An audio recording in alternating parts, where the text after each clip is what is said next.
And that's, a large part of where my work is focused on. So in the last couple of days, we have been walking through how to build a story around your product, brand, idea, or service, how to understand your audience, and how best to communicate with your audience. On the first day, we touched on understanding what design thinking is, how design thinking works. We touched on the 5 phases of design thinking: empathizing, definition, ideation, prototype, and testing. Um, we also went on to talk about how might we statements help us to understand and ideate on solutions for the problems that we've identified. As of yesterday, we went on to talk about storytelling, talked about the components of a great story, understood how to assimilate this in our own stories and in the stories of our potential clients and audiences. We also walked through the relevance of empathy. We touched on empathy maps and how to create user personas. And we also then touched on brand archetypes. What's a brand archetype and how does it relate to organizations? And that's an exceptional part of things. Today, the closing out day, I'm very excited for this. We will be touching on prototypes, how to develop a prototype. We touched on that briefly yesterday, what a prototype is, the types of prototypes that you can develop, and how to set that up. But we will also be going into how best to pitch your story, how best to pitch an idea or a project, whether to users and audiences, investors, or anyone really. And then we will be taking exercises on pitching ideas and narratives around different ideas. So you will pick a product um, and briefly pitch it to us. And I will be able to walk you through what works and what doesn't work in your narrative. And then finally, I'll just be sharing a few resources that have been really helpful to me in navigating this process um, along that line. So before we get started, do we have any questions? Perhaps if you were not here beforehand and you might have heard me mention a concept that you're not familiar with, I'm very happy to just briefly walk through it before we get started.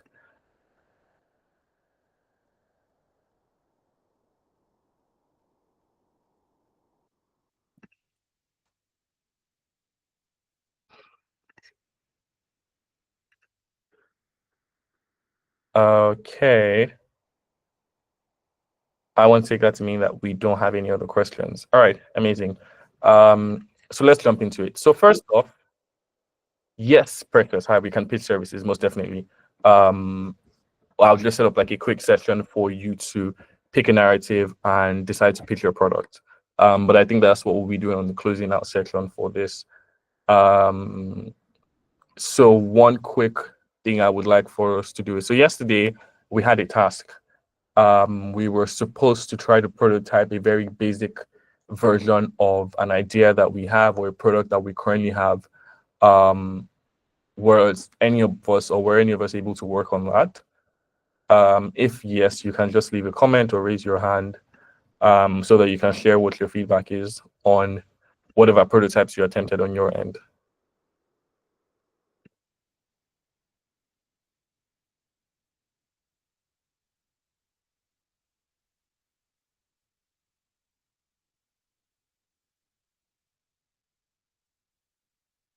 Okay. Precious, yes. Okay, Precious says yes, amazing. Anyone else who was able to work on a prototype, you can just help share in the comment section. Um,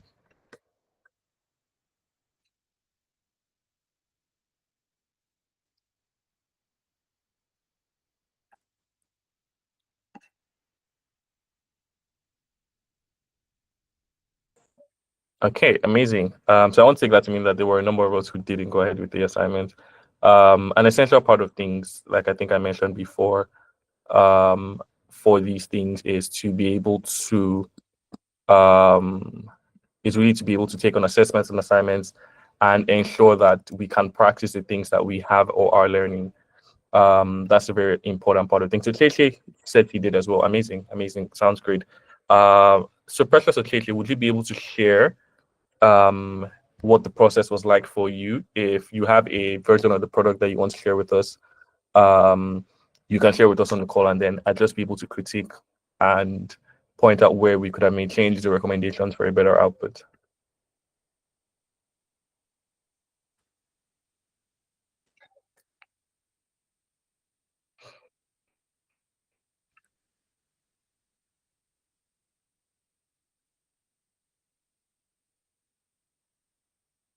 Hi, Precious. Hi, Chete. Just to be sure that you got that. So we're looking for if you can actively help us. Okay, amazing. Precious has a service prototype. Okay, Precious, would you want to unmute so that you can just walk us through um how you develop that and what that looks like?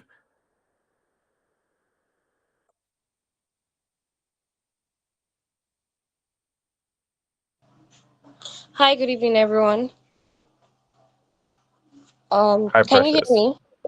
Okay. Very clearly. Um, Basically, the prototype I have is prototype for a ghostwriting services for tech founders and STEM industry leaders. It's an idea I've been thinking about for a while. So basically, the process is I just thought about the idea and what problems I have to solve for the founder, like creating a very good offer. And obviously, these are busy people. So I wanted to make sure that I have like a clear structure or like a workflow for like onboarding them first before I can even onboard them for like communicating my idea to them. Please give me a second.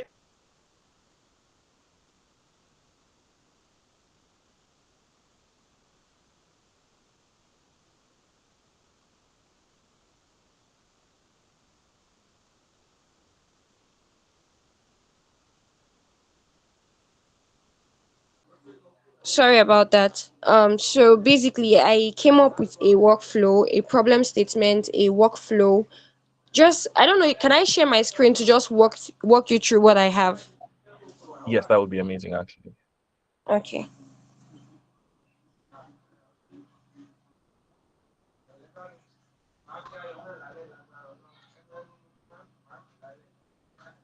All right. So this. Can you see my screen now? Hello.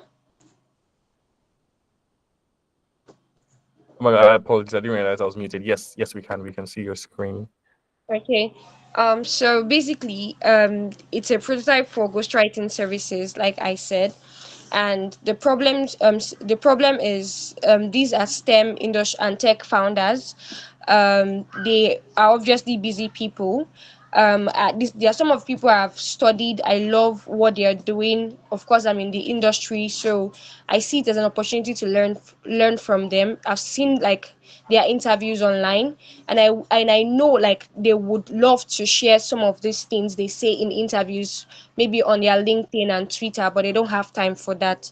So they struggle to find time to amplify their voice, and they have a strong message about innovation and technology in Africa, but there's no structured way to share it. So that's the problem, and the reason why it's very important for them to solve this problem is that their voices are very crucial for driving innovation in Africa, at least for the ones I've listened to.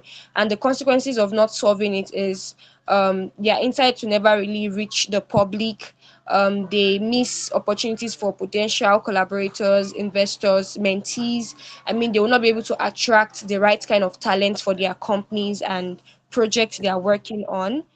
And then the solution is ghostwriting with a strategic intent, where I will obviously upfront before I even send a code message, or I don't know, code DM or code messages, I would have worked on like analyzing their previous interviews, analyzing some of the things they've said online, and then turn that into useful content like LinkedIn posts. So I draft that out and I send like maybe free samples, and then craft a very simple offer for them. Obviously requiring like the barest minimum time input from them. I think this is where I personally have challenges because I haven't done something like this before. Because I just assume they are like really, really busy people. So I think even asking 2 hours of their week would be too much. But that's like, I don't know if you can see that here. So that's the solution I'm trying to pose. And the benefits of them doing this is they already have audience, they already have like an audience built, but they are not nurturing them with any kind of content. And then they are when they like sign up for the when they accept the offer, they get to nurture their audience, they attract the right kind of talent and collaborators, they drive investors through consistent messaging, and then the different so the workflow is okay. Yeah, I have like the content types that I would love to like create for them: authority building posts, belief shifting building posts, and vision slash innovation posts. Then the simple workflow, this was like the part where I think is the real prototype, is onboarding, where I send them a short form to understand their vision, their mission, their tone, and then book a strategy call. And then the outcome of that is I create like a content roadmap from that call. I like, based on what you've taught us so far, their archetype, like I draft out like a whole like content library based on their own personality, based on their voice, based on their insights. And then there's like a weekly, this is the part where I'm not really sure of what I'm doing, to be honest. Monthly collaboration, by that I mean like monthly review sessions or weekly. This is the part where I sincerely don't know if I did right. So that's all. Amazing. I think that this is something I really, really, really like. 1 minute, I just want to put something to paper for what I had been able to assess. Interestingly, you have touched on something that we were going to talk about today, and that usually is the structure for what's it called? The structure for how to set up a pitch for your product. So whether that is to users or to investors or etc. And this is very well crafted in that direction. Um, I really like three major things that are very essential for when you're presenting to any audience. You need to identify the problem. They need to know the problem that you're solving so that they know if it's a problem that they're interested in. You need to identify the solution, because you need to identify how your solution is different from others. And sometimes you need to identify your what's it called? How what you're offering is a better it's in a better place than what everybody else is offering. So what's the competitive advantage? If you're offering it to investors, your competitive advantage would possibly be how do you as a person, or how does the team you're working with, how are you more competent than anybody else you'll be competing against? To your audience, perhaps your competitive advantage would have to be a product feature that trumps your competitors and etc. So that's the third thing. So those are three major angles that you want to look at when you're pitching. So I really, really like this. And one thing I think that we can actively do, perhaps we can think later on to actually flesh this out better. But it's an amazing start, and I think that this would help direct how best you want to target what's it called? How best you want to target your audiences. So one other thing you have to identify for your prototype also is you need to identify what medium you're using for execution. Are you building out a tool? Are you building out a digital product? Are you interacting with them physically?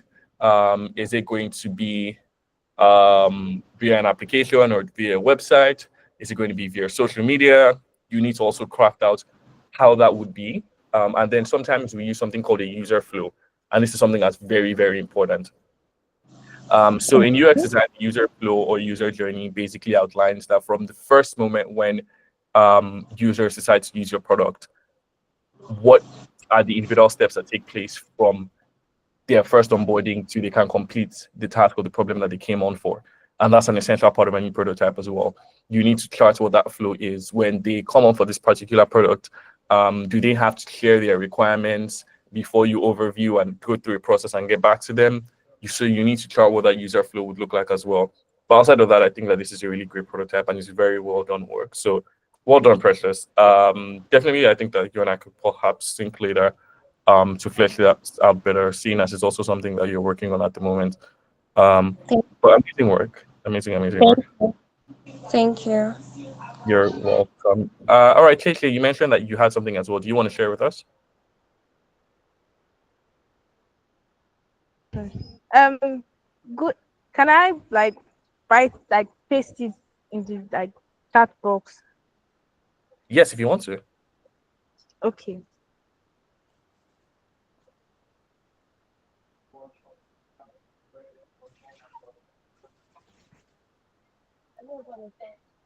I'm coming. I'm coming. No problem. All right. I'm coming. Okay.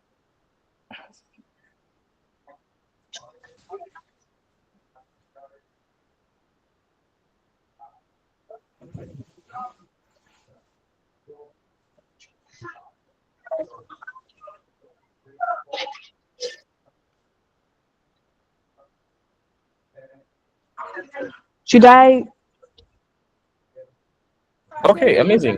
You shared in the contact in the comment section. Um, oh, great, perfect. Okay, so, and I think that this is something that I want every one of us to look through as well. It starts out with a problem statement. And whenever you're communicating what the problem is, this is a very essential thing that you need to do. You need to identify a problem statement. And I like that in your problem statement, you set it out as a how might we. So sometimes before your problem statement, you may want to give like an overview of what the existing situation Okay, is. I'm coming. But they want so okay, I'm coming. All right. Hi, Kitty. Can you hear us? Yes, I can. Okay, amazing. So you want to give like a background to the problem before sharing it, how might we? So you may want to say, women struggle with getting access to affordable healthcare or affordable skincare rather. So that may be the problem, or that may be the background to the problem. Then the problem statement is, so how might we help women um, glow on a budget or get access to skincare on a budget? So glow on a budget is a great term, but remember that it's also a little vague. So in terms of being able to come up with a solution, you may struggle with what's it called? You may struggle with ideating or coming up or brainstorming with a group of people because what glow means may differ for a bunch of people. So your problem statement or your how might we needs to be a little more specific. But outside of that, that's a great problem statement. User persona, amazing. Students who have limited finances, ladies who have reliable skincare, mothers who have little time for complicated routines. Great. So now what you need to do for these user personas is you now need to break down more information about them. You need demographic data, you need psychographic data. So this is psychographic data. You basically outlined behavioral characteristics. That's psychographic data. Now you need how do I put this? You need demographic characteristics. So age, gender, location, those are three major things that you need to target as well for the user persona. Um, moving on that, you've included name, the brand, very solid. Now for a production plan, you outlined something on there as well as packaging. An essential thing you now need to do next is, like I said before, identify user flow. How should people interact with you from the moment when they hear about you to when they make a purchase? Do you want to have an Instagram page? Do you want to set up a website? Do you want to have an application? You need to flesh that out in your user flow. But also, when you have a physical product, your prototype usually is a physical version. So, whatever product it is that you may have or you may have in mind, you now need to, and yes, this is great. Brand name, mode of usage. I assume plastic is for like packaging. You now have to identify how would it look, how would it be packaged, even for delivery, how exactly would it get to them? So for a prototype, you often have to craft something close to what we call a minimum viable product. A minimum viable product basically means you're building a tool or digital product with the most, would I say, the most basic features that tie back to your idea. So say I want to build a playground, and I'm thinking, oh, do I need to get like a Ferris wheel and a giant swing and etc. etc. But no, what you need for a playground is simply a space where children can play. So an MVP for a playground may just be sand and a swing because those are the very basics, or maybe a slide. Those are the very basics for what children need. Now, when you now want to flesh out the larger products, you can now decide to have like a bouncy house or a giant, instead of just one slide, one of those things where kids can walk around in it before they come out on the slide. So that's a more extinguishable version of the product. But great stuff on here. I want to say that what would be closer to what Precious had helped share is possibly that you also want to yeah, I think you've actually outlined most of it. Touching from yes. So for the solution, you also now have to have like I see Glow on a budget here. Hi, Chetty, you have a question? I think I wanted to I copied it, so not everything came out. So I think I Oh, wrote the last part. I wrote the last part about sales, and it was like social awareness and partnership with beauty salons and something like that, local markets. amazing. And I also wrote something about maybe special editions later. Maybe I can start with olive oil and coconut. Then later on, we'll continue with I think fenugreek oil and black seed oil, which have um, health benefits. So it can come later on in the business, and it will, improve trust because I'm giving them something that would fasten results and aid health. Okay. Okay. And Um, yes, that's okay, you can go ahead. I'm done. Okay, amazing. All right then. So I think that's very well shared, and I think that helps highlight the direction for that. So amazing work. Guys, anyone who was here yesterday, if you have any notes, comments, or contributions, or even questions to what Precious and Casey have shared, you can also share right now in the next minute or two. Um,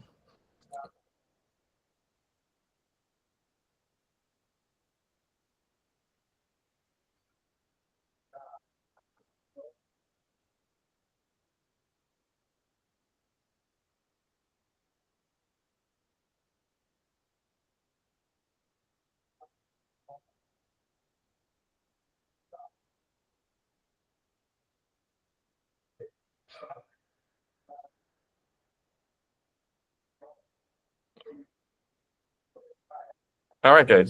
I will take that to mean that we don't have any questions. Oh, Ajibade, Babatunde, yes, you can. So that we can review it together.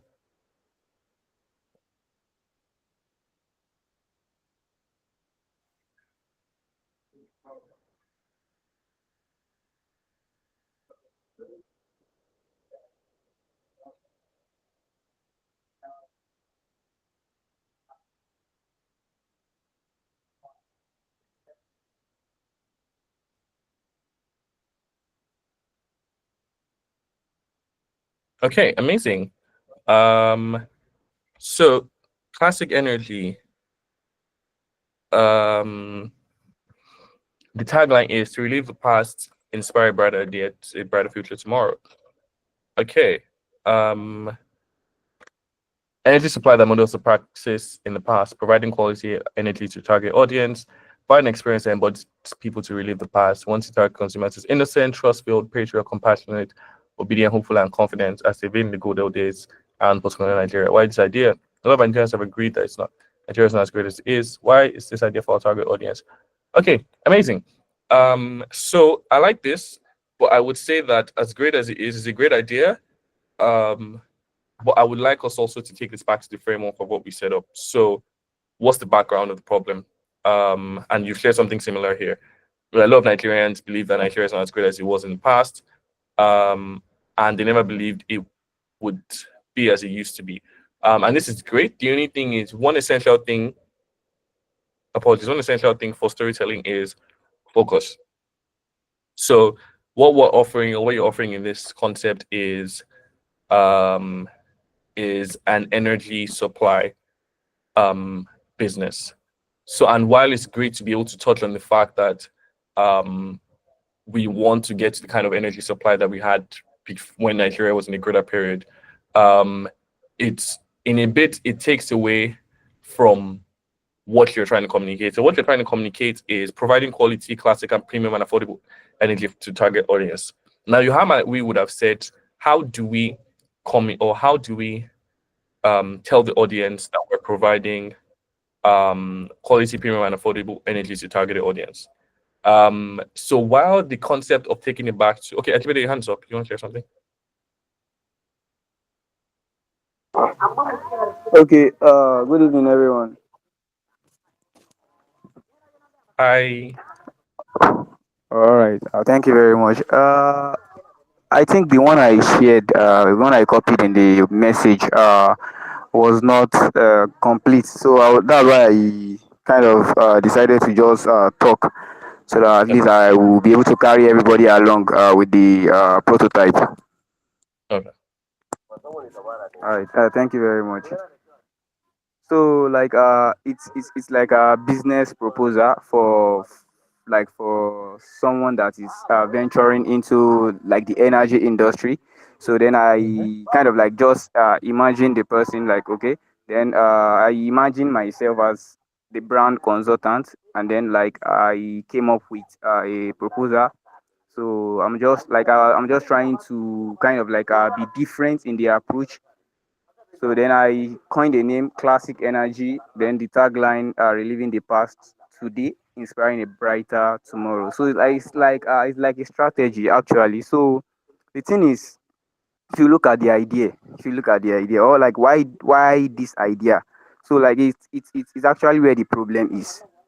As of this moment, a lot of Nigerians have agreed that Nigeria is not as great as it was in the past. Like that's quite the common belief now, and it has even become worse that like we don't even believe we can have that kind of past. So that's kind of like the problem. So then my approach is now, what if we have like what if we create a product or service that can actually that they can actually draw the impression of, this is actually a product that reminds us of the past. This is how it used to be in the past, and we can have it now. So that's why I just came up with this proposal. And then why the idea is the best for our target audience. Now, just as the tagline, reliving the past today, inspiring a brighter tomorrow. So we want to make sure they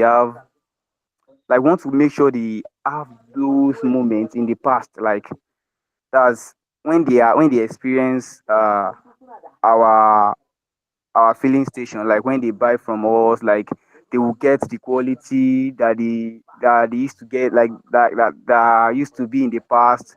Like it's maybe these days now, like a lot of filling station, we don't even have trust in what they sell, adulterated stuff like that. So like it will be very okay, and like a lot of other better things, just as we like it used to be in the past. So and then so how we bring the idea into life will be, okay, like the brand identity, we kind of reinforce the past, like maybe the logo, the costume, stuff like that, to just ensure that, okay, we are actually here to make you guys have those moments in the past. And then the product will also be inspired by the ones they have in the past. That's in the aspect of a quality product, like a great product, a great service, stuff like that. That those moments that we used to have in the past. I hope you are getting me. And then the service will also be run like it used to in the past. So basically, it's just like a strategy. Like it's just like a strategy that, okay, if people are like, since Nigerians have already like had that belief that Nigerian can never be can never be great as yesterday. Why don't we just give them that vibe of yesterday in what we are doing today? So that's just it. So I don't know if I actually touch. I just did this. I don't know if I actually okay, touch everything. So okay. So permit me to button for a bit. So um, I think I understand the idea. Um, but I think my issue with it is, so one major thing is that for when selling these sort of things, there needs to be clarity. And one tricky part of things here is that it appears that we don't have a clarity with the problem. So is the problem that Nigerians don't have access to quality and affordable energy, or is the problem that Nigerians don't have access to the kind of life experience they had in the past? okay, the thing is, like I kind of like used the past like I kind of like use it synonymously with like the I see. quality petrol, quality energy, like the way it used to be in the past. Like we have like Okay. we Okay. as I think people I used to understand say that. like So what I want to recommend is as things used to be. Okay. So that makes sense. So but what I want to say is that in terms of clarity, the problem is not now very clear. Because it feels like we're looking in two directions. So if I was going to recommend for branding this, I would say stick with because what you're trying to sell first is the fact that the products is a quality and affordable energy products. You want to communicate that first. That's your primary offering. That's the problem you're trying to solve. That's the solution you're offering for. And in terms of the archetype, I see that you've tied some things here to um, the innocent archetype. I think it's maybe closer to the magician archetype because you're trying to speak about the fact that you're offering something exceptional, or the hero archetype, one of the two. You're offering something exceptional from a time that people are emotionally attached to. However, the concept of how things used to be in the past, it's tricky for the problem, and it's what do I want to say? It divides your messaging because on one hand, people may be interested in understanding what exactly the product does, but at the same time, they are trying to understand the concept of it being in relation or tied to how things were in the past. So what I would recommend is if you were going ahead with this, was to introduce the product and its attributes and characteristics first. And then you can set up a campaign that talks about the fact that it's related to how things used to be in the past. So that you don't actively confuse those who might be looking through the messaging. But I understand what the approach is for that. And why for this target audience. So also you need to now identify the user persona, and that's the tricky part of this thing. I feel like we may not have identified the user persona so well. Who is the user persona? Is it all Nigerians? Is it young Nigerians? Is it old Nigerians? Because another thing also is if you're talking about how Nigeria used to be in past or pre-colonial, your user persona is also a little shaky because chances are people who are age 30 and less did not live during that period. So they may not be able to sympathize with the idea as much. And that's why user personas are important. You need to know who you're talking to and understand whether what you're saying is important or relevant to them. So yeah, but I like the creativity involved in things. I just think it requires a little more structure. And I'll bring us back to this particular idea when we touch on how to pitch your idea to others in terms of messaging. But great work with creativity and coming up with the idea altogether. Are you ready? valuable, valuable. Thank you very much. No problem. All right. Anybody else before we jump into anything, or anybody else have any notes or questions?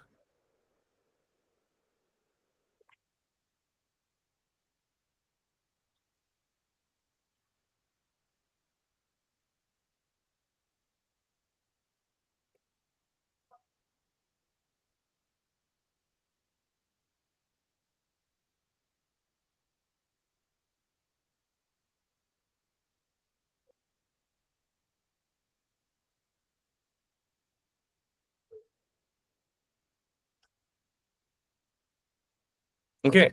I'll take that to mean that we're all clear and we can get started. All right. Apologies if I'm sleeping a lot. I appear to have picked up a cold, guys. So, um, now um we'll be jumping into how to pitch an idea. I think we've already sort of touched on prototypes, how prototypes work, and how we can demo a prototype. So now we'll be talking about pitching through stories. How do you talk about your idea to others, whether that's an audience or a set of investors, um, or things like that. So now what you need to do, and sort of like we've done here now, is um, everyone is going to actively what's it called, pitching for this activity. So yesterday we talked about the hero's journey, and we talked about how the user is a hero in that journey.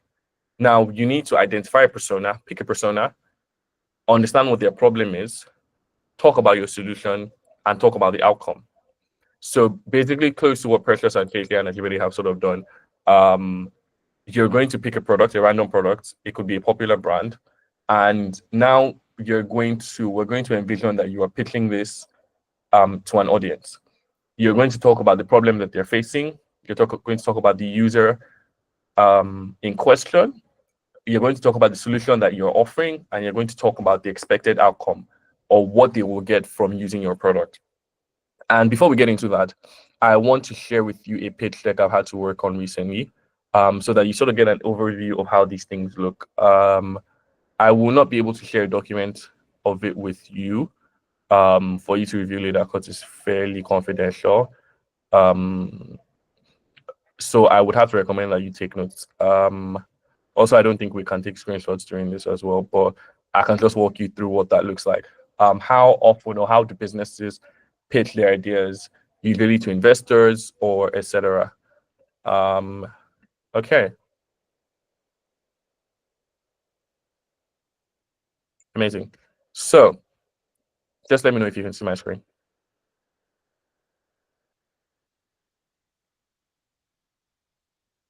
Hi, Phil Damola. Thank you for joining today. We're really excited to have you here today.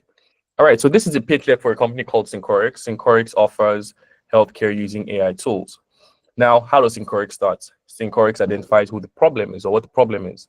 They talk about the fact that the patient wait times are very long. People spend a lot of money on getting access to healthcare in Africa, and the available doctors to each patient is very low.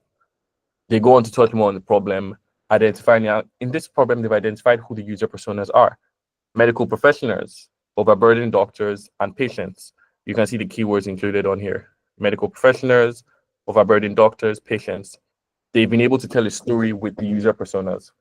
Now they move on to talking about their solution, and they say, this is what our solution is.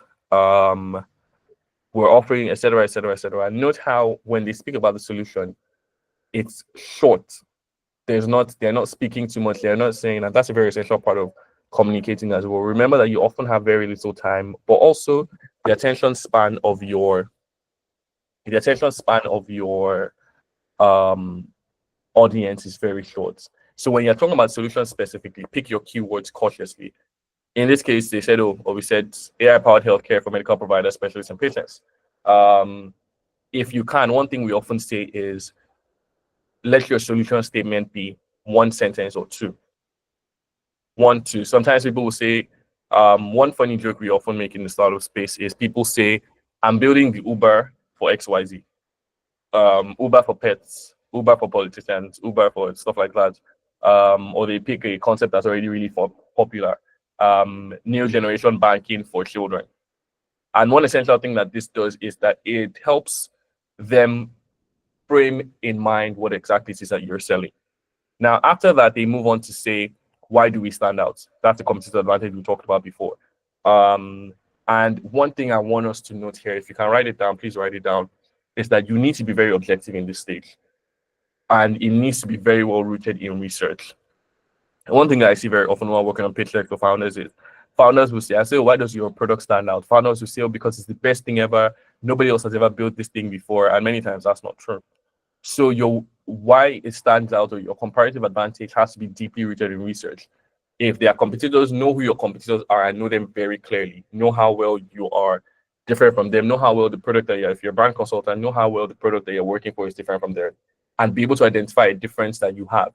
But another essential thing is make sure that what your competitive advantage is something that people care about. And here's something very interesting. Imagine I have an ice cream truck and I sell ice cream. And then you ask me, what is the competitive advantage for an ice cream truck? And I say, we ship our ice cream. No, say maybe it's cone ice cream. And I say we ship our ice cream to different countries and other continents. We can ship the ice cream to Sweden. We can ship it to Australia. We can ship to China. That sounds wonderful. But who needs you to ship ice cream? Absolutely nobody. And that's why you need to do your research. Now, if I had said that alternatively for cars, if I said, car spare parts, we develop car spare parts that are usually not available around the world, and we ship to any country in less than 1 or 2 days, that is a competitive advantage. It's rooted in research. I don't know if you understand that. If you have any questions about that, we can also actually just share in the comment section. But One thing I often say is, because you own a business, there is a chance or the likelihood where you will say, oh, um, I feel like my product is really great. I want to say, and if you can write this down, I want to say, when you're talking about your competitive advantage or even developing a pitch deck to pitch anybody about anything, avoid the Lulu. Don't lie to yourself. Tell it the way it is. Tell it objectively the way it is. And one essential thing is keep the facts straight. Keep the facts very straight. Because one funny thing we don't realize is that when we promise things that we either cannot do or is not possible, and this will take us back to that list as well. So viability, feasibility, and one last thing I actually forgot last night, desirability, is the thing that I'm offering as competitive advantage. Is it viable? Does it work in a business sense? Can I sell it? Is it feasible? Is it something I can execute?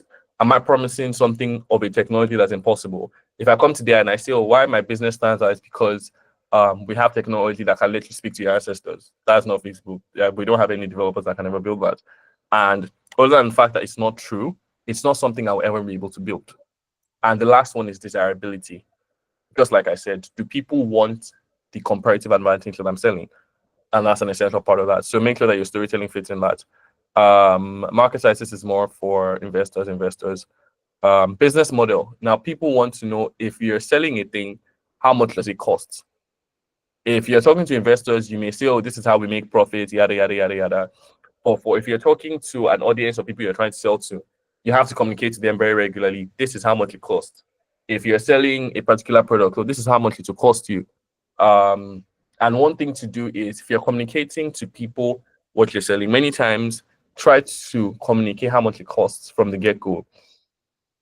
Some people disagree, but it's essential because it helps you chop off user personas that don't fit into your cost brackets, so that you don't expend so much on advertising to get them to the final stage and then find out that they cannot afford it, or it's simply not within their budget for that kind of thing. So competitive analysis takes us back to comparative, what your competitive advantage is.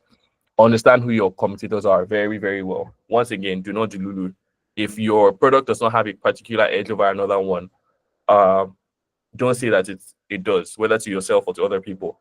Another thing also is, when you're testing viability of a product, avoid echo chambers. Don't just tell people you know will agree with you. Test it with people who may not.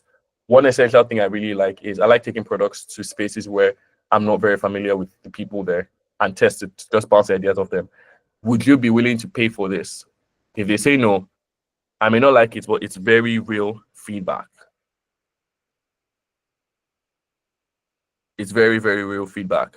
And I think that you need to focus on that. Focus on real feedback. Focus on knowing where you stand in contrast to your competitors.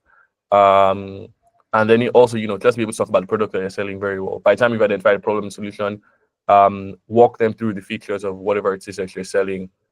And yeah, that's about it for how to pitch your ideas in a narrative. So to walk through it again: problem, the personas, what's the problem statement, what does it look like? What's your solution? 1 or 2 sentences, if not less. Communicate it quickly and in keywords.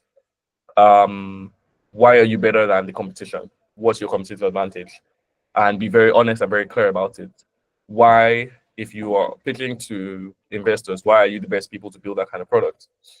And etc. So we're going to take a quick exercise, and everybody's going to participate, every single person. One after the other. I think I'm just going to call names because I think that makes it easier. So I'll give us, yes, feasibility, desirability, and viability. Also business sense. Is it sellable? If I sell it against the cost that I'm using to produce it, will I make profit? So in the next, I'm going to let us just work on or prep pitches for a random brand. It can be a popular brand. It could be Apple. It could be Pinterest. It could be Facebook. Anything really. And it could be a business you already have. And you're going to pitch it to us on audio or via text. Tell us what's the problem statement, Give us a solution in 1 or 2 sentences. What's the competitive advantage? Why are you better than the competition? And yeah, I think that's a major focus for that. And what's the outcome? What can your users expect after having used it? So I'll let us mull over it till 8:28. Sorry, it's 8:27 now. 2 minutes, so 8:29. And then I'm going to call us one after the other to share with us either via text or you could turn on your mic and speak to it. Rotimi had a question. You said something about problem statement.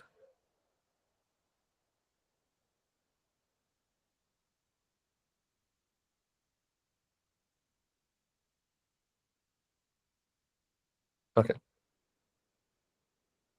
So at 8:29, I'll start walking through. I'll just walk through our attendee list and call us one after the other.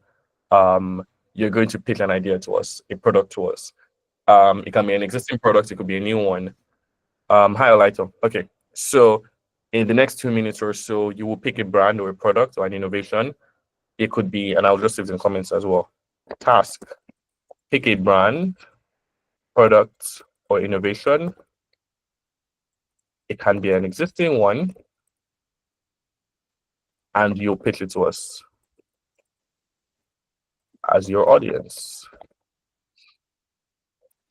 Include the problem, your solution, your competitive advantage, and the planned outcome.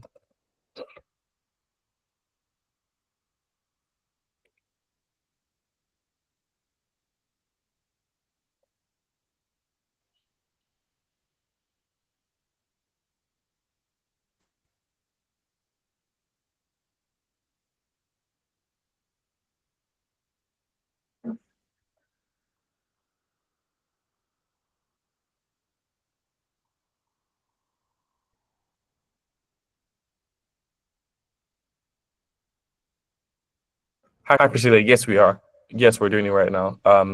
So you'll pitch it in about to the rest of us in about a minute or two.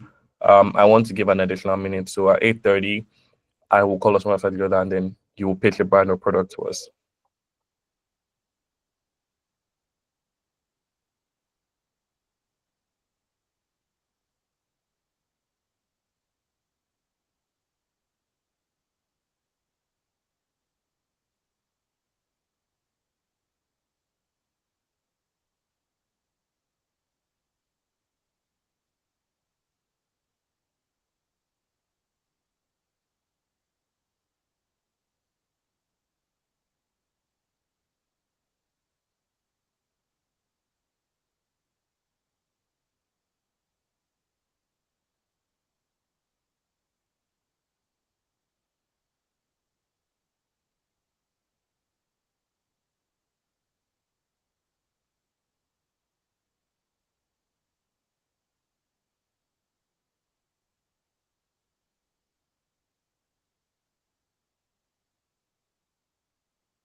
Okay, amazing. I think we can get started. So, I think I'll just walk us through one after the other.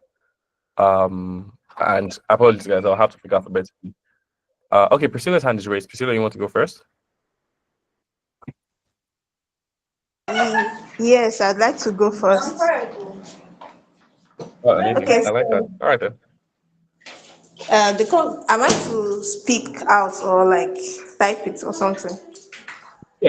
Yeah, you'll be speaking out to us. So talk about the problem, the user personas, the solution you've identified, why you stand out, or what's your competitive advantage, and what can users expect after having used it. Okay. So this brand is just like a brand that sells products. We sell medical products, equipment, and consumables. So we both new and second hand Okay. based on affordability and at friendly prices. So our user personas, they are, let's say, hospital owners or diagnostic center owners and maybe the stock managers in those hospitals, people who are looking for like good quality equipment and consumables at at very good prices. So that will give them the uh, best for their patients. Those, that is my user persona. So they could be from like 30 years old to 50 to 60 years old. And what we will be pushing is professionalism and caregiving. So we'll be looking at how to make sure that cost is reduced for the hospital, and also reduce in that way, also reducing costs for their patients and helping to make healthcare more affordable in the country. So the problem is that a lot of healthcare equipment and consumables are very, very expensive. For example, we will be focusing on the radiology aspect of medical Mhm. equipment and consumables. So in radiology, uh, for films are like attached to brands. So there are brands that like have a monopoly on those equipment, like digitizing x-rays and all that.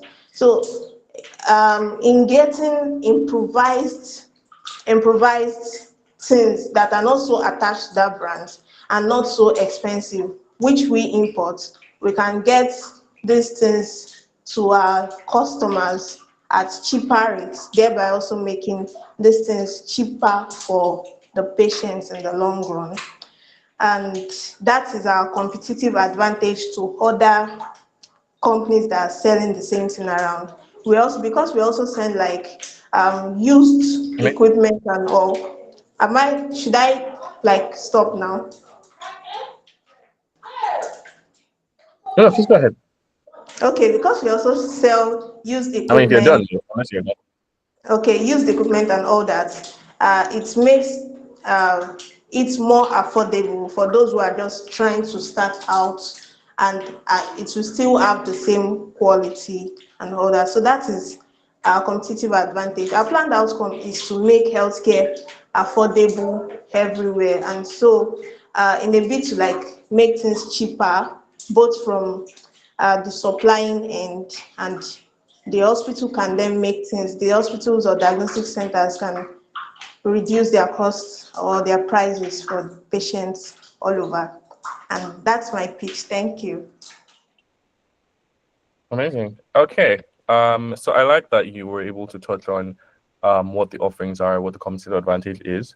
My only note that I would have preferred if you had focused a little more on what the user personas are, but I like that you also touched on who you'll be, what's it called, offering to. I would have said some more focus on the user personas. Additionally, a little more focus on the problem as well, because people want to know that the problem that you're solving is the problem that they have before they hear about the solution. Sometimes when you, and this is a very terrible example, but these guys that often sell like drugs and always have like a very giant speakerphone and always talk about how they're selling a drug that solves this and solves that. Many times they don't start with telling you what the drug does. Many times they start by describing what they feel the illness that you're dealing with is. Oh, do you have high blood pressure and does it disturb your heart or something? Or do you have a swelling in your leg and you struggle to walk? Because people pay more attention when they hear about the problem first before they hear about solutions. So that's something to double down on. But great stuff so far. Okay, so I'll just be jumping back on the list for the next set of pitches. Ajibade Babatunde, do you have a pitch for us?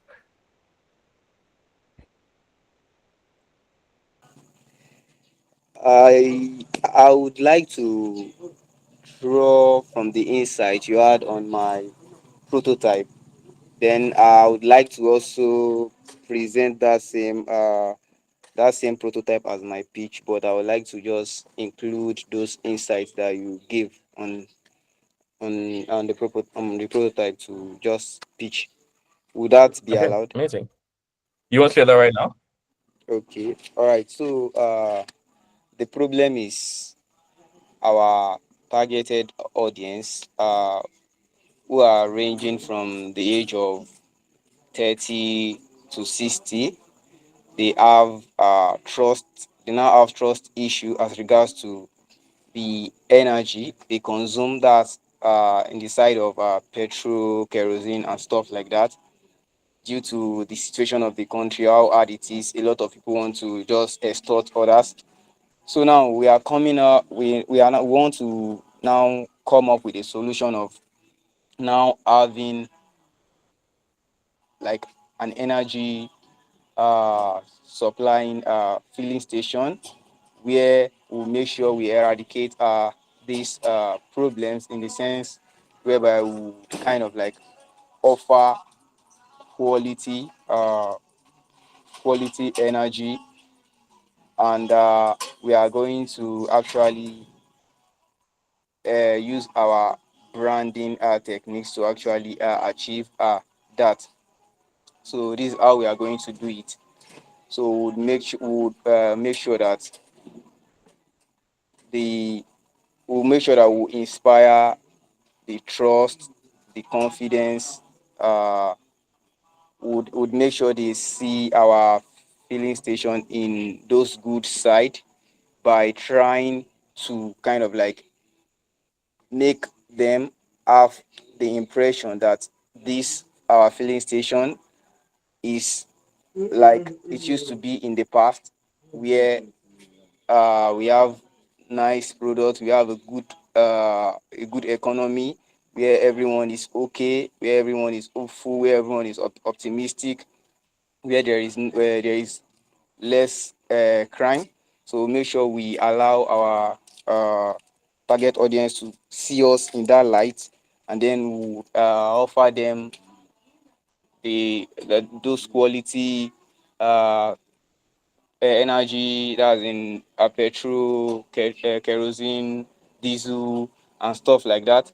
So I believe that if we actually brand the filling station in that regard, so our audience, that our audience in this user persona, where like they are between let's say 30 to 60, because we know they actually have witnessed those moments in the past, so it is very easier for us to implement. So we can just communicate to them that we'll be giving you guys we'll be giving you guys this moment again. So you have to like have your confidence in us that you get it. So that's it. And then we believe that our planned outcome is going to like they are going to resonate with our product and service, and then we would make sure that they get what we intend for them to get, which is the satisfied product, quality product, and other stuff like that. So that's it. Hi, everybody. I'm so sorry. The network broke off for quite a while. Airtel was having a day, and I had to switch over to MTN. Oh, So I think I missed a substantial amount of that page. wow. Maybe I would, because I don't want, maybe like I believe others might want to talk. Maybe I'll just Yeah, no, type okay, it no and then problem. share later. So Okay, that sounds great. That's a great recommendation. I appreciate that. All right, then, Blissful, Ayigba, I hope I pronounced that right. Do you want to pitch in to speak next? So you are going to pitch a product for us, either a product you're already working on or an existing product. You tell us what the problem is, problem statements, what their user personas are, what the solution is, and what the competitive advantage is, and what the expected outcome is.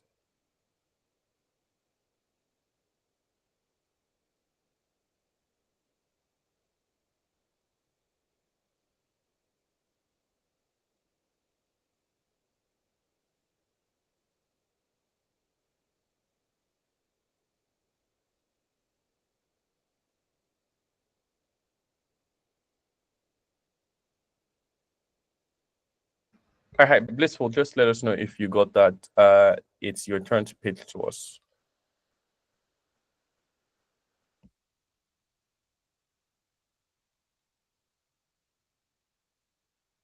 Okay, then. Pending when we can hear from Blissful.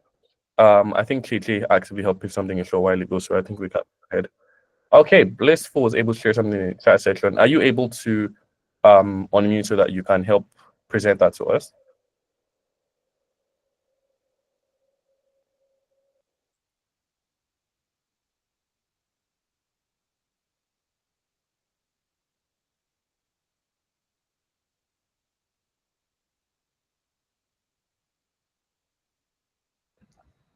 Okay. If not, I think I would just like speak on what you've shared. So great, wonderful problem. Low budget parents who are unable to afford classy clothing for their kids. An interesting way to frame it, but okay. Um, Now, one essential thing here is low budget parents is a little tricky, it's a little vague. So, and you need to touch more on what the user persona is. So, for the user persona for this, I would say perhaps frame it better. Um, you may say, um, hmm, patients, or rather parents with stringent budgets, because low budget parents is a little vague, in my opinion. Um, so what's the solution? Perfectly selected classic clothes for kids. Perfect. I really like this because it sticks to the rule, one sentence or two sentences for your offering. Now, what's competitive advantage? Low budget parents get to slay their kids like the high budget parents. This is a great competitive advantage. But one of the tricky things for this also is you have to make sure that this is an offering that your competitors don't already have, but it looks pretty solid. Call the code. Apologies. I think that may be in the air at the moment. So ensuring children look special and beautiful clothes like a flower. Amazing. Um, so yeah, that's the planned outcome. Amazing work. This is a great pitch. Thank you for sharing this, Blissful. I'm hoping that you can document this and actively, for those of us who are able to share on here, I'm hoping that we can document this and we share on our own channels for when we've gotten around to do some more of this. Esther, if you'd be able to just come on to pitch.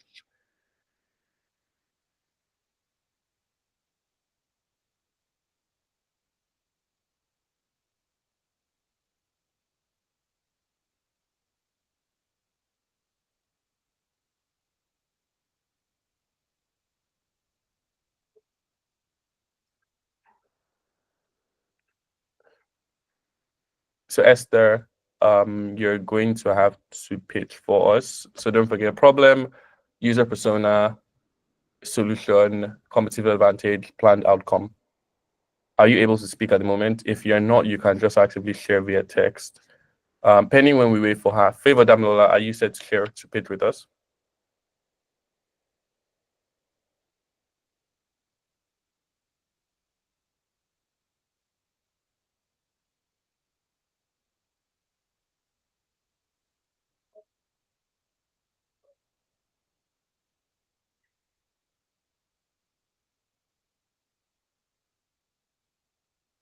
Okay, Favor Damilola says he'll type. Okay, cool.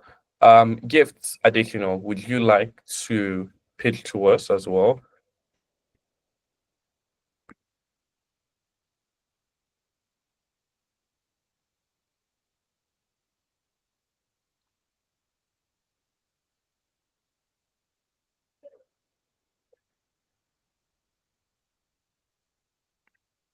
Hi, Gift. So we're waiting on you. If you're going to pitch to us, if you're not, you can just let us know in the comment section if you're going to be typing out your own pitch.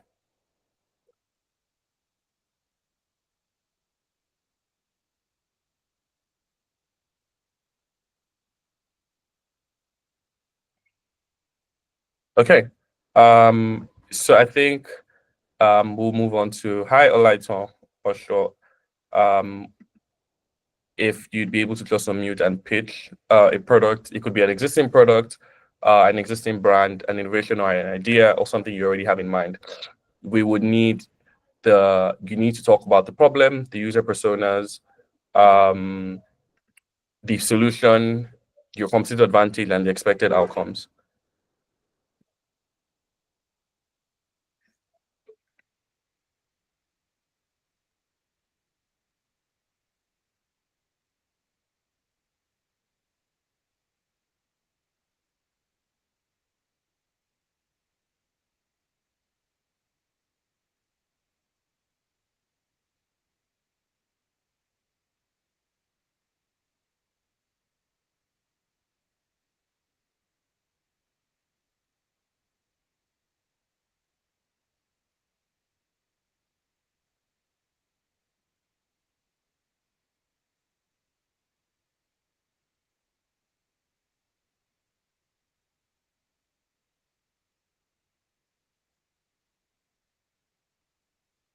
All right. Kate, it looks like you want to speak. Yes, please. You can share to pitch. so that we can move forward quickly. Okay, Gift says you type your pitch. Okay, can I start now? Yes, please. Yes, you can go ahead. Okay. Um, the problem statement. How might we help stop dry skin and rashes in babies and toddlers? Okay. The solution. Pears baby lotion, mild and gentle for soft, supple, moist skin for babies and toddlers. So the user persona is parents of the children, of course, loved ones, and the product is specially for babies using diapers, maybe 3 to 12 months old, and toddlers from 1 to 3 years. Then the competitive advantage, one, it has it has been tested and trusted for years, and it has premium quality which hasn't changed. It is very affordable and is available in malls, supermarkets, and nearby markets. Um, it will get quick profit since it's for basically everyone. Everyone we know, has children, and the business has low risk. The outcome is to help the masses. It's useful for everyone. It will That's the outcome of the pitch. It will spark attention from business partners and clients, and we would know specifically who we are working with and who we aren't working with. So we will maximize our resources. Um, and lastly, we are expecting an expanded business and increased profits. Okay. Hello. Amazing. Hi, Kitty. Yes. I think that's very solid. I Okay. really like that. Also, because outside Um. of touching on the outcomes for your product, you also touch on the outcomes for your company as well, where you expect that you get returns on things like that. So that's a very solid way to pitch your product, as well as set up the narrative around your product. Okay. Um, so for that, and I would like us to do something briefly. I think that what you've done for this and for everyone else who has shared as well, it would be great if you would put this into a document. Put that into a document and actively just keep it on Google Docs or on your device. In that way, when later on you have to develop storytelling or narratives for your product or for a client, you can refer to that very easily. So that's what I want Okay. to. That's what I Thank actually. you. You're welcome. Okay, so Alate Elizabeth, do you want to pitch to us or do you want to type out in the comment section? Okay, I would like to pitch. Amazing. So my problem statement: Lagosians, they lack access to quality and they lack access to quality gari, and their the gari they can easily access is full of stones, and the quality ones they are quite expensive. And my user persona, okay, the housewife, busy people, sorry, married women, unmarried women, the married men, the students. So solution: quality hygienic Gary Jebu to Lagosians at affordable prices. My competitive advantage is delivery to all locations. The selling using market measurement standard, selling to Lagosians using market measuring standard, and the planned outcome is to source quality gari from trusted suppliers at Jebu, that's to sell gari Jebu, and repackage it using the market measurement standard. That's it. Okay, amazing. That sounds very solid. And I think my favorite thing about your pitch was that at the very start, outside of problem statement, and outside of the how my ways, you also ensured that you touch on the background. And I like how neat your product is as well. And I think I like the fact that you have picked a product so niche. It sort of demonstrates the fact that you would be able to effectively communicate this in any way or on any platform. So yeah, that's very, very solid stuff. Apologies. So who's next? Olugbemi Mioluwa. If you'd be able to share your pitch next, do you want to type or do you want to pitch out loud to us?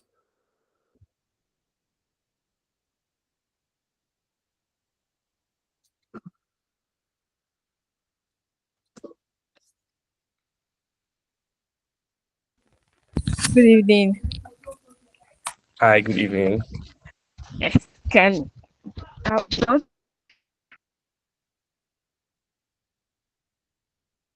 It sounds like it's breaking a bit.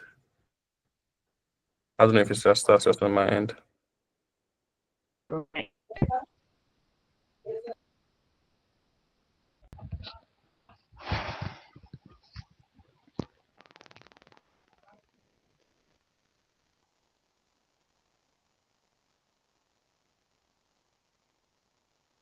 Okay, I think when was network might have been breaking off.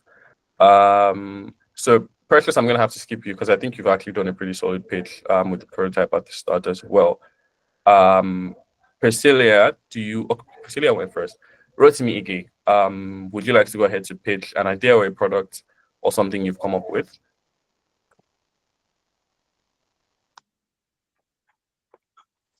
Good evening, everyone. Good evening, everyone. Can you hear me? Good evening. Yes, we can. Yeah. Okay.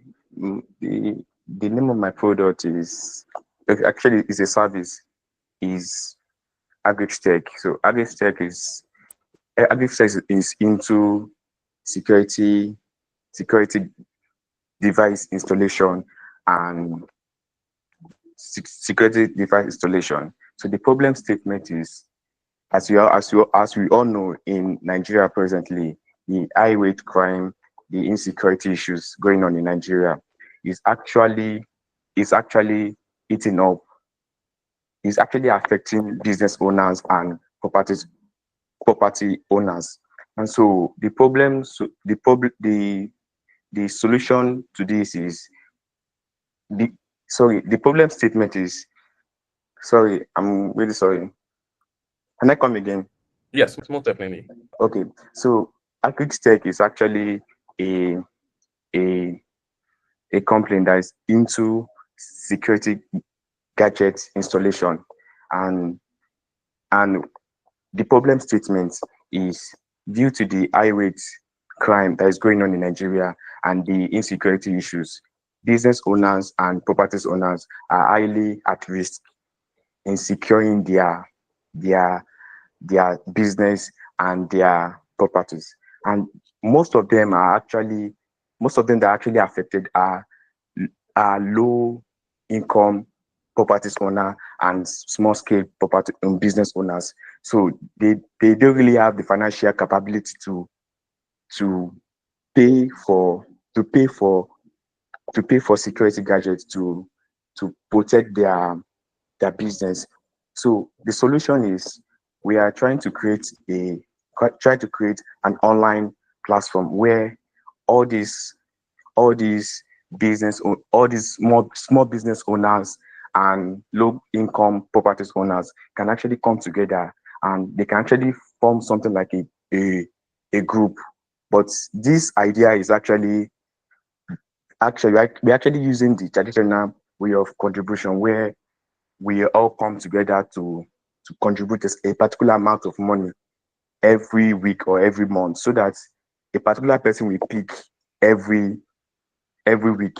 So this is actually, we're going to bring them together because they actually have one goal. Of protecting their businesses. So we're going to bring them together, and they're going to contribute a particular amount of money, let's say every month. So one person will. So if every one of them contribute for a month, we're going to take that amount to install one. We're going to take that amount to install for one business. So that's how we do it until the whole group is done.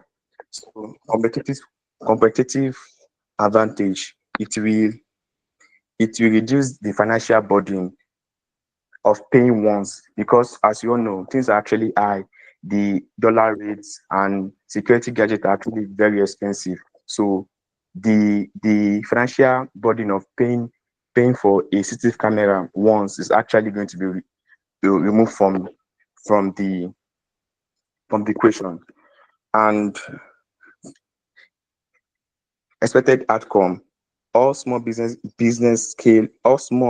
scale business is secured, and all properties are well secured.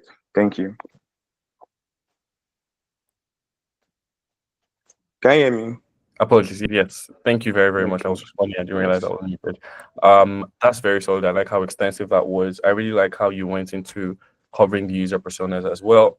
Very effective. One of the notes I want to share, and I think it covers for all of the presentations we've had so far, is for user personas, the more specific, the better. And I think I really like that. The more specific, the better. The more specific you can get on age, location, demography, their motivations, the things that they want, the things that they need, the problems that they face on a day to day, the better it is long term. So thank you so much for that amazing work. Taiwo Jacobs, do you want to pitch to our audience, or do you want to type in the comment section?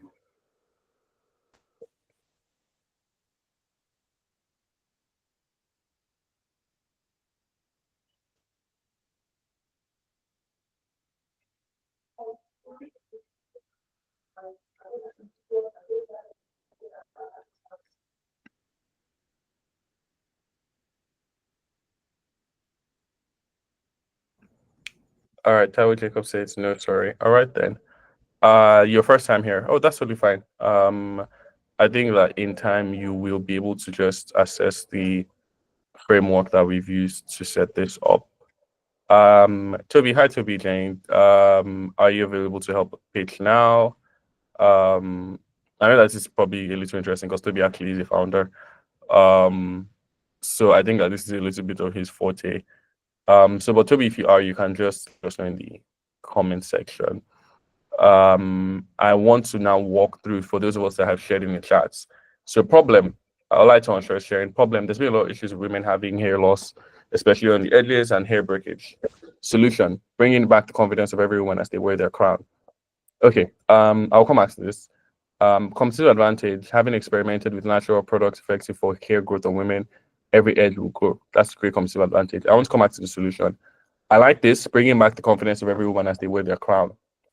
It's a great, what's it called? It's a great it was great messaging as a tagline, but it's very vague as a solution.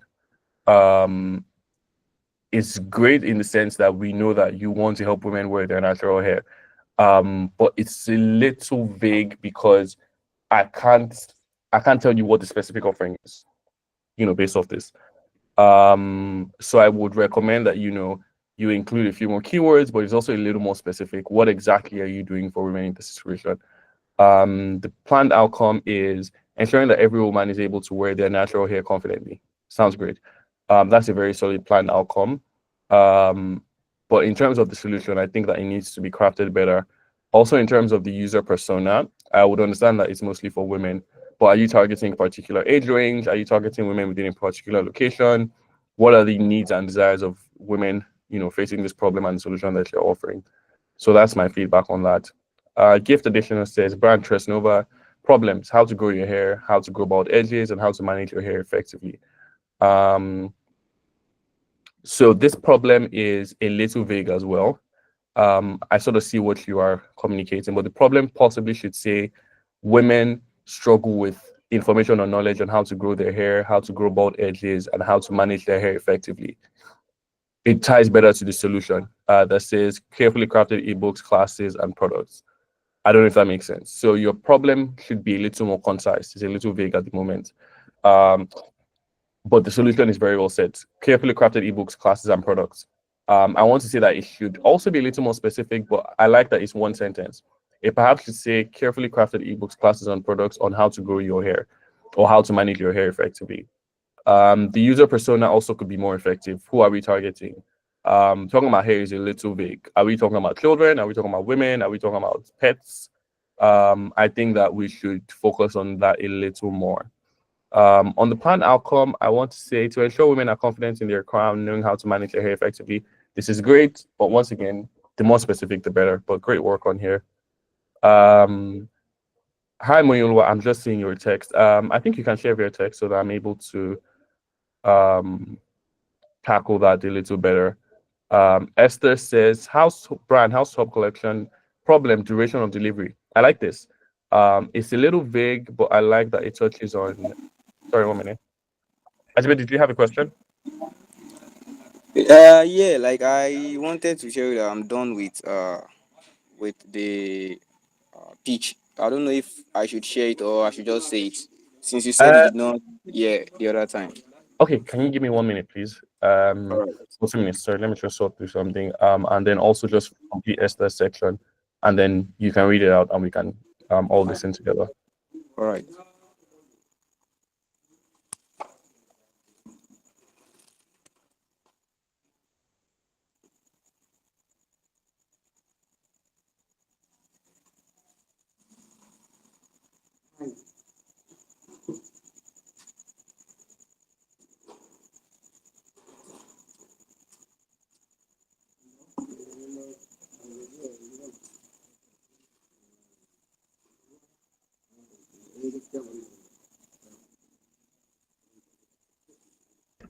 Okay. Apologies, everyone. I think we can go ahead. So I was completing for Esther's section. Sorry, 1 minute, everybody. Let me just clear out the Esther section. I really like this. Great problem. I mean, a little more concise might help. Duration of delivery is too long. May work better. Solution: placing orders on time before the needed time or date. Okay, so this solution is a little vague as well. Because the question is, who is placing your order on time? Are you developing a tool that helps place your orders on time? Do you have a software that's doing that? What's the specifics? This just seems like a recommendation rather than a solution. Competitive advantage: reliable and affordable household items compared to the actual market prices. So while I understand this, it doesn't tie in well with what you've identified as a problem and solution. So this may need a little more work. But I like the plan outcome that says ensuring truth with our customers, quality items are seen and very affordable. The plan outcome and competitive advantage seem to tie together, and the problem and solution seem to tie together, but they are disjointed. So I would say the problem and solution are disjointed from the competitive advantage and plan outcomes. That can both come better. All right, Ajibade, you want to share with us? Okay.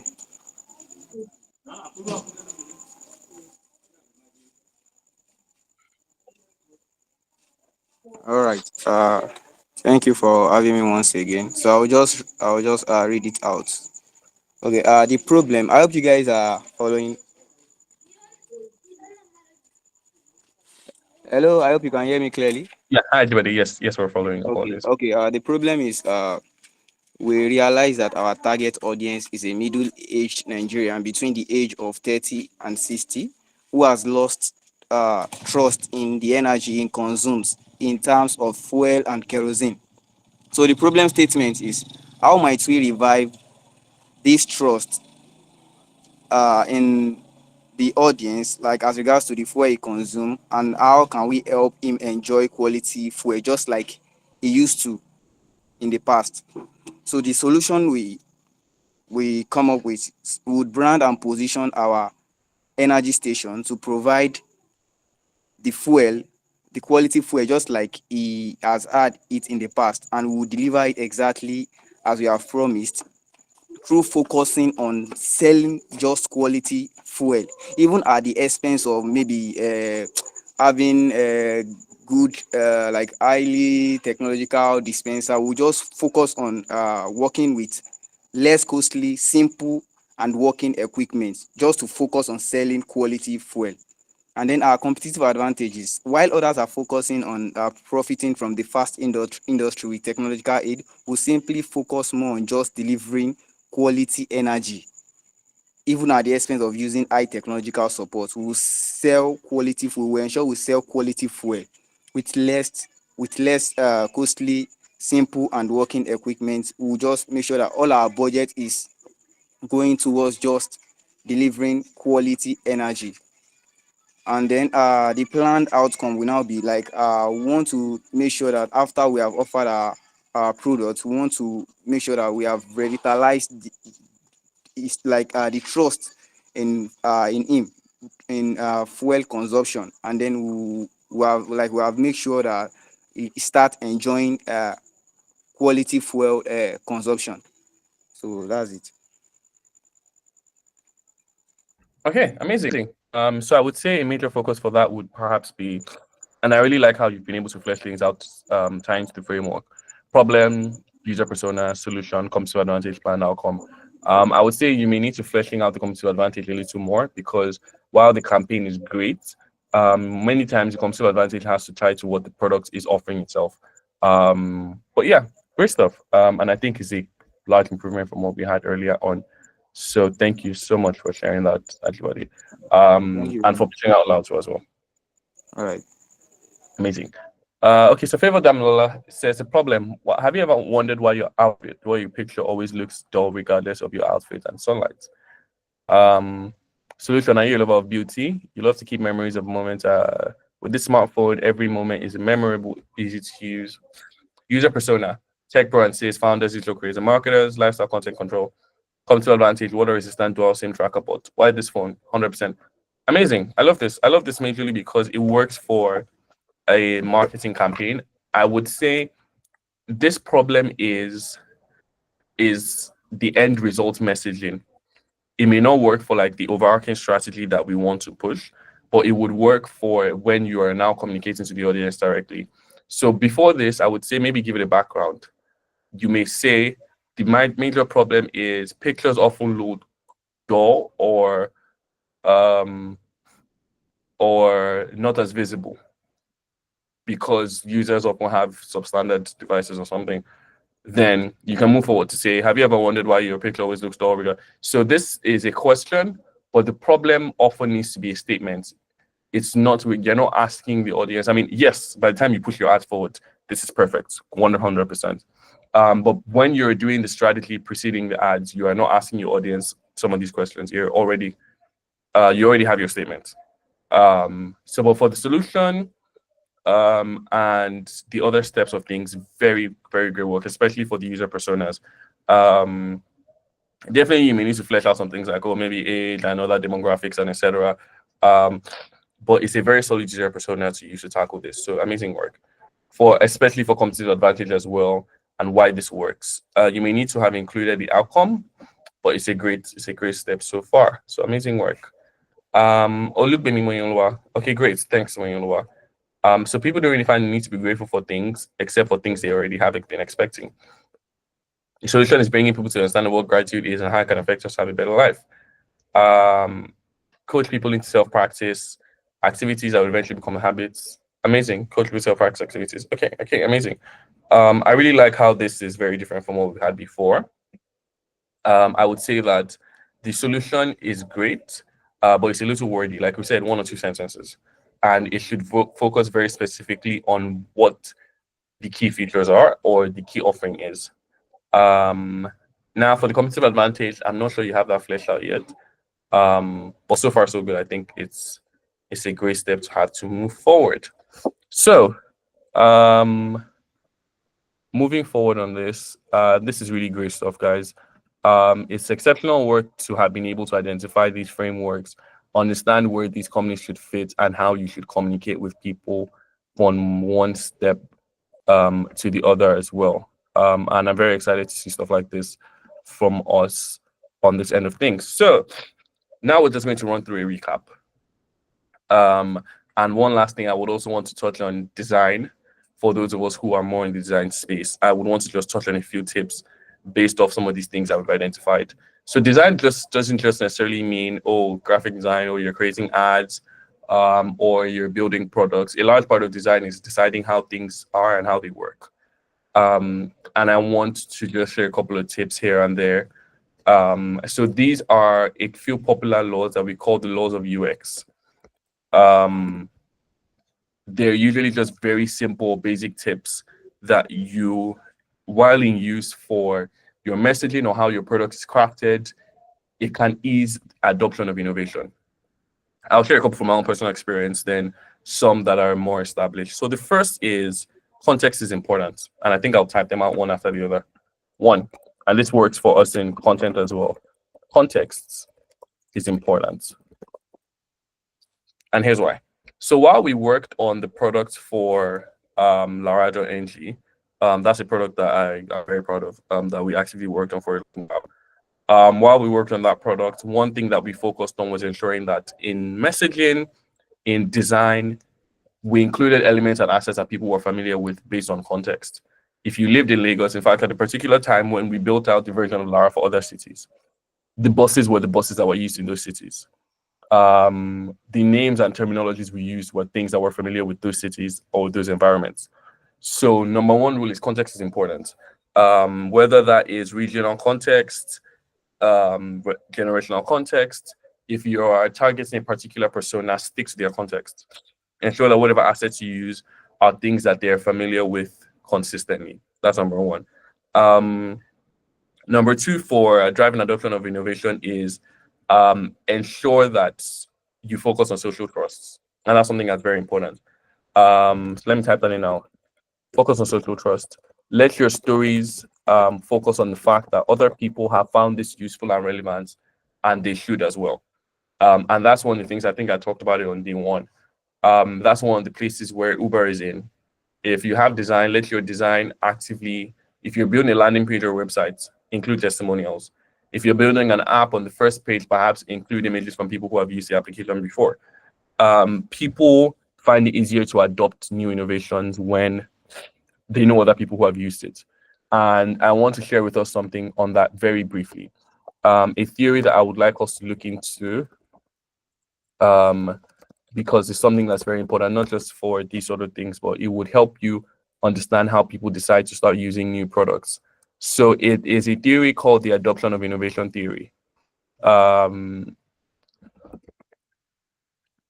me see if I can find the chart that talks about it. It's also known as the diffusion of innovation theory, actually. And I want to share a chart. So for diffusion of innovation theory, there are 5 types of people. And I want us to look at an image together. There's 5 types of people. I know this image is not very clear. Let me see if I can find another. But I'll walk us through one after the other. So the first type are the innovators. Innovators are the very first people to pick up new things. When somebody builds out something new, they're the first people to look into it. These are the kind of people that when ChatGPT became a thing, they jumped on it immediately. Oh, you know, it's a new tool to be able to solve problems. They are very, very early stage people. Many times they're the ones who have built the things that are being used. Then we have the next step of people called the early adopters. The early adopters are people who are, and I've just shared a link to this image. They are people who are, they jump on things really quickly. Perhaps they were the first sort of people to use social media. You're sending something that sounds really great or solves a problem. They're onto it. They don't have any questions really. And now there is a gap between the early adopters and the what we call the early majority. The early majority are the people who now start to use it after a while, after having seen that the product works without any major hitches, problems, or issues. The early majority, they are a little harder to reach out to. And chances are you will not get the early majority without social trust. You will not get them to make a purchase or to use your product without giving them evidence that other people have used it to solve their problems and found satisfaction. Apologies, 1 minute. So yeah, that's an essential step of that. So that's why I say focus on social trust. If you have to use ads to talk about how other people have used it, vox pops, etc., focus a lot on that. Focus your storytelling around social trust. Then there's a late majority. The late majority usually start to pick up on things after a large percentage of people have picked up on those things. They see that, you know, a lot of people already using now. Okay, you know what? I'll ease into this. These people are usually bandwagon people. They get on a new innovation when it feels like everybody else is onto it. Then there's the last set, the laggards. The laggards are possibly the most difficult to get onto a new innovation. In fact, many times they're averse to that innovation. They are the people that will still tell you today, Uber, what if they carry you to some other place that you don't know? Those are the laggards. Reaching out to the laggards usually requires direct to consumer conversation. So many times you have to speak to them through customer support. You have to interact with them one-on-one. Laggards right now would possibly be trying to get your grandma to save on piggy vests. She's not going to believe that they're not going to run away with that money because she doesn't know that she's never seen them. They are often someplace on the internet. And they're usually a very tricky space to get to. And I would say that you may spend a lot of time trying to get laggards onto your product. But also know that if you're building a product where you're trying to reach lead majority and laggards, ensure that whatever design you've designed is very seamless. Because for people in this space, the moment they hit or there's a problem, they will delete that app and you may never see them again. So focus on social trust. And another thing I want to say that I picked up on there as well is communicate clearly. Now, it's easy to get lost in the intricacies and the complexities of what you're selling. As somebody said, startups tell you, oh, we're decentralizing the cloud for effective data visualization to offer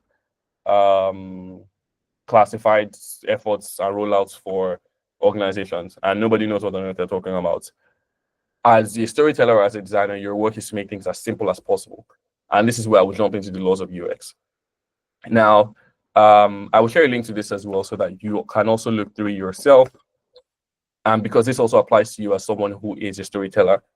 Now, it often says that the more complex, and I think this is the law, it's called the law of Pragnanz. Let me share my screen so you can get a look as well. Now, the law of Pragnanz says that the more complex or ambiguous an image or even copy or messaging is, the less likely that people will pick it up. But also people will try to assimilate it as simply as possible. And if they cannot understand it, they will drop off and leave it. That's the law of Pragnanz. So we can just walk through a couple of these laws, and I'll just touch on some of the most important. Choice overload, and this is one of the most popular of all these laws. Choice overload states that the more options that people have, the less likely they are to make a decision, and the longer it takes them to make a decision. Usually because they are overwhelmed. Now, if you want someone to buy something from you, instead of offering them 12 pricing plans, offer 2 or offer 3, or no more than 3. The moment you give 3, 4, or 5, in fact, once they see 5, they're just like, which option? And it takes them a longer time to choose. There's the aesthetic usability effect that states that the more aesthetically pleasing a design is, people believe that it will be easier to use. Many times it's not entirely true, but that's what people perceive anyway. So it's an essential rule to keep in mind. Chunking. Chunking is this is a little more UX complex, but it basically is a system by which you take complex or separate information and group them together because it helps people make decisions quicker. And I'll just jump through a couple of these because many of them may not be as directly effective. Okay, fits law. Now this is for people in design. So this basically says that more often than not, when you need to communicate something, especially in design, the larger an object may be, the easier it is for people to click, or the more likely it is for people to decide to click and go ahead with that task. But that's more a design thing. This is Hicks' law, what we touched on earlier on. The amount of time it takes to make a decision increases with the number of choices. Same thing as before. When people get overwhelmed, it takes them a longer time to make a decision. Now, Jacob's law, and this is something that I think is very, very important.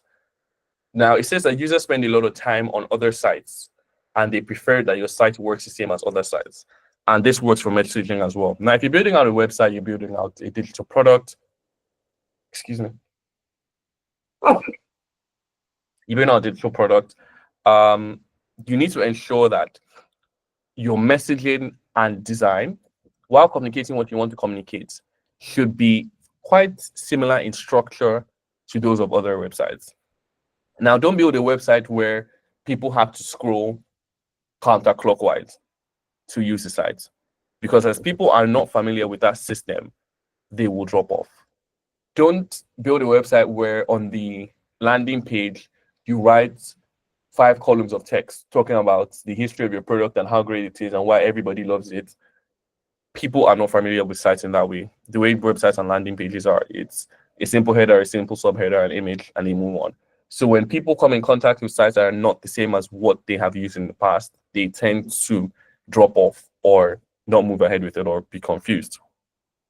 I'll move past law of convergence and everything else. So law of proximity, in terms of design and content as well, when you keep objects or content close together, people tend to assume that they are grouped together or they're closely associated. That also works with your messaging. Now, if you roll out a certain number of perhaps social media posts or emails or newsletters during a short period of time, if I post today, I post tomorrow, I post the day after, people tend to find a pattern closer between those than if I posted this week, I posted next week, or I posted upper week. This also works with color and design structure. If the color design structure for objects or themes or something that you're rolling out is very similar, people tend to assume that they're closely related, whether or not they are. This also ties to the law of similarity. People like to assume that it's a complete group if they are similar or they are grouped closely together. So there's a couple more options of this. I've shared the link so that you guys can actively look through, take your time to just sort of understand some of these laws and how they apply as well. And I feel like you will, get a lot of resource on here also. So finally, Precious said you've experienced that with an app. I'm not sure which of the laws that is, but I would agree because I think that's like a very solid task as well. Keisha, you have a question? Yes. What laws, like what's the name of these laws, like if I want to search for it online? So they're called to the laws get of more UX. They're called the laws of UX. of Did you hear that?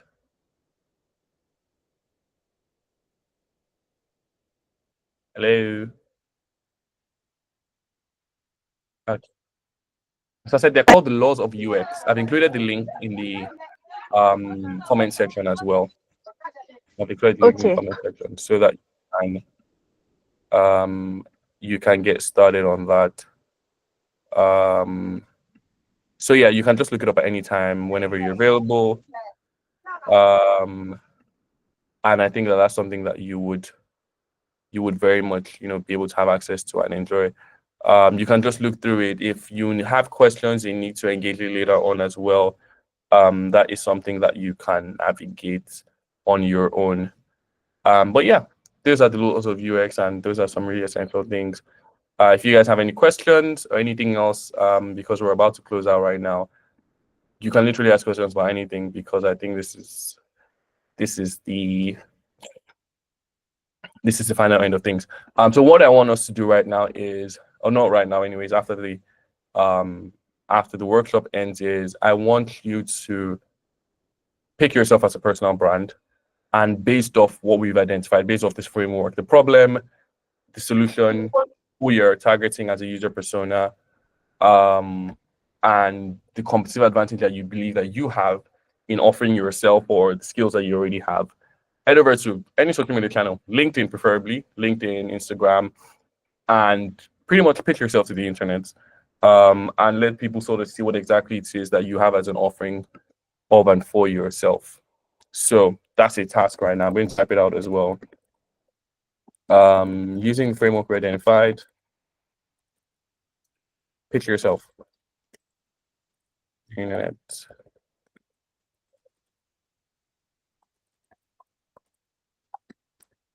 All right. So guys, any closing questions, contributions, anything on that end, you can ask now so that we can walk through them. If you have anything that you've worked on of recent that you would like a review of on here, we can pick that up right now so that I can give the best feedback before the workshop ends. KK, you have a question, hands are up.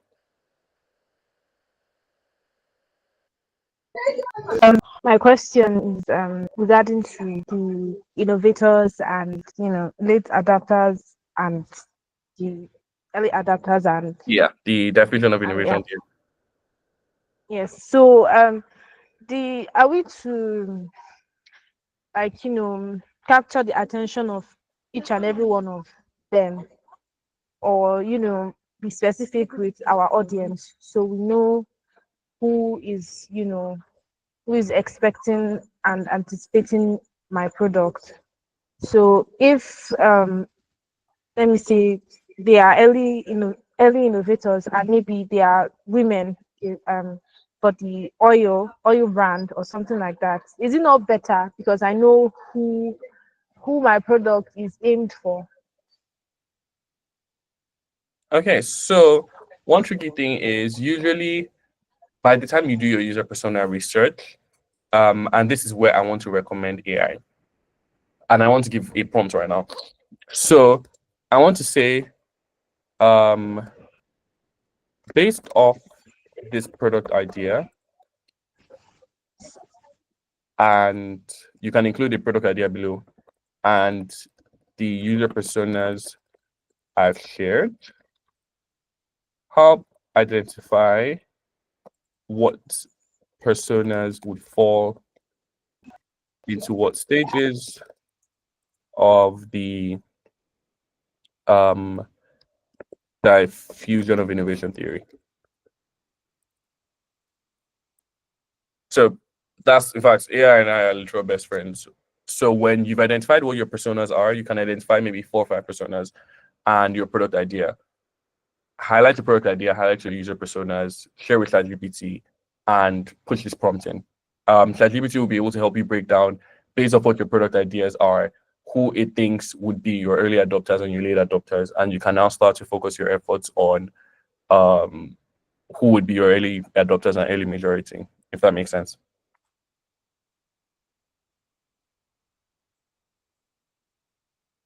Hi, Tracy. I hope I answered your question.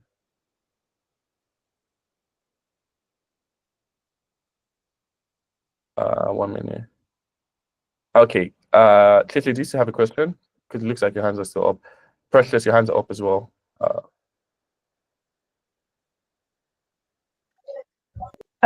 So I didn't get that.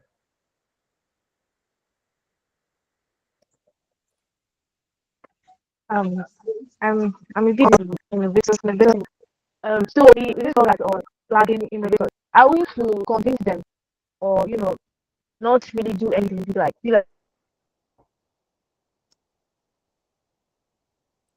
It's breaking a little. I can't really hear you.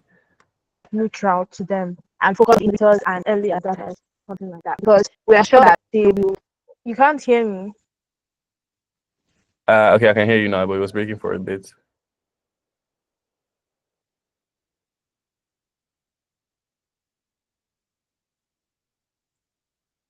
And I can't hear you again. I'm not sure if it's the network. Okay, that works then. Amazing. Okay, Precious, do you want to ask a question? Yes, I have a question. Amazing. Okay, my question is about users workflow. When I was sharing my idea earlier, you talked about first of all, one of the things I said I wasn't really sure about is like the cost of adoption of like the idea for like the person I'm going to be working with, since it's a service business, and for something like ghostwriting, like where I'm handling like the person's content online based on their niche expertise. Like I think time costs, like any ideas or any tips on how to map out a workflow that I know like will be easier for them to adopt. Because I think one of my biggest fear is, even if it's a good idea, this person might be too busy to like accept that kind of thing, because it's like the time cost for them might not be feasible. Okay, so that sounds a little tricky. And I'm not sure I 100% understand what you'll need on this. They'll probably buy anything products. Okay, so here's what I want to say.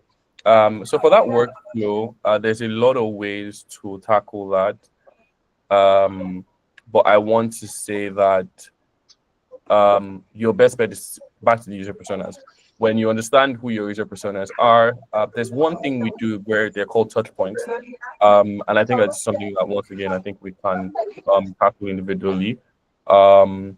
User touch points usually are, you understand on a day-to-day, you can do this to ChatGPT too. AI is really helpful. based on user personas, say your user persona is a professor, on a day-to-day, you need to understand what do they do in their day and what are the touch points where you think you can insert yourself, your product or your marketing.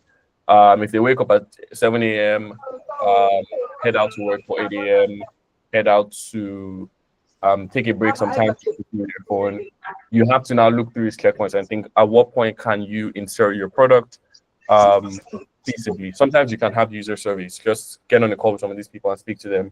When do you think you're available? What does your day-to-day look like? And see where best you can tie yourself in. First, I hope that makes sense. Yes, it does. Thank you. Amazing. So Kete, you said might be negligent to the laggards and focus on innovators and early adapters since they will buy and consume. Yes, I would recommend that. I would say focus on innovators, focus on early adapters, focus on early majority.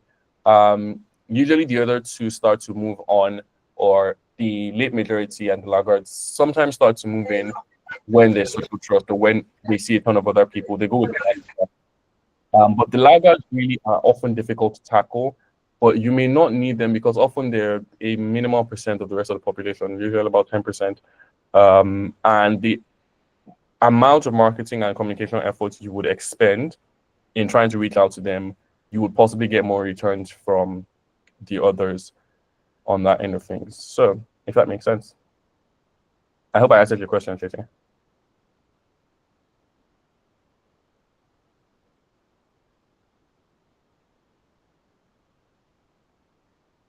Yes, it did. Amazing. Okay. So one closing note for things. In case I haven't been able to touch on a particular theme or question that you have, I also actively take what's called mentorship sessions at ADP List.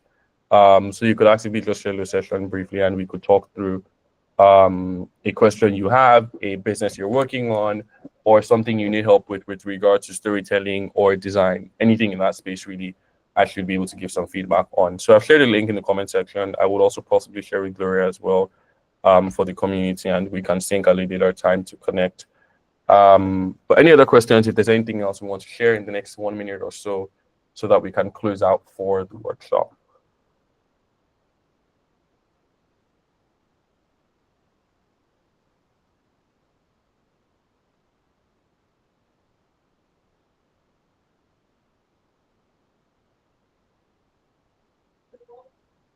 Kiki, you have another question?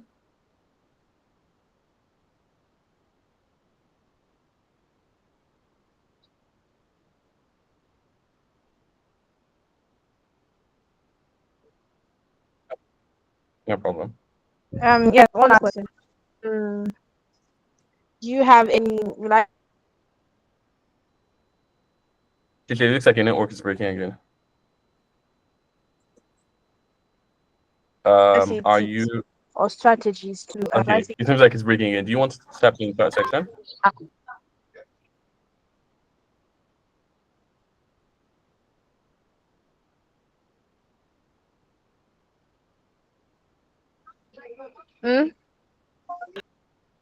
Actually, did you hear what I said? Okay, I can't quite hear you if you were speaking. I think you can just leave a text in the chat section so that I can respond to that.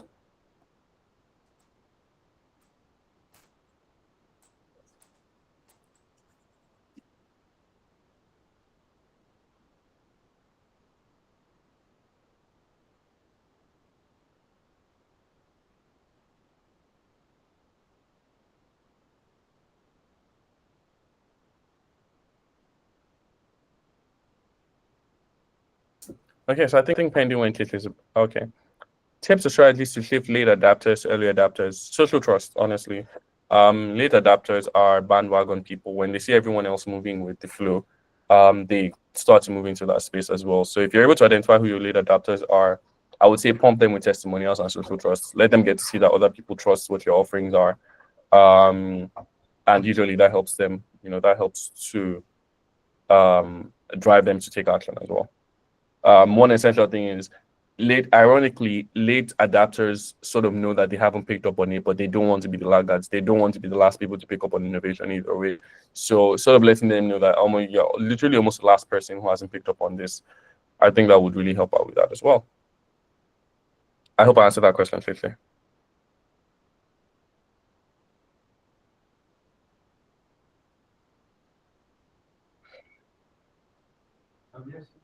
Okay, I think we're all done on our end. I think I will be handing off to Gloria. I really didn't Okay, yeah. hear So I was anything. saying social trust, and testimonials. That's really it for moving late adopters to early adopters.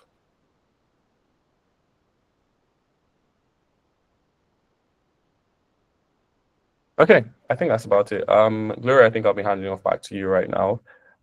Thank you so much again, everyone, for joining every day of the workshop. I'm really excited that I got to share my insights with you. Please feel free to reach out at later times as well if you have any other questions or assistance with anything in your space, or even if it's just career-related things as well. I would be more than happy to help on that end of things. This was a really great set of sessions, and I look forward to seeing the execution of the things that you've been able to pick up in this time as well. Thank you, everyone. Oh my God. Wow. Like, this is wow. I'm mind blown already. This can we just appreciate our trainer? It's been 3 days of vigorous learning. To just really appreciate him, use emojis, type it in the chat box. We really, really do appreciate you.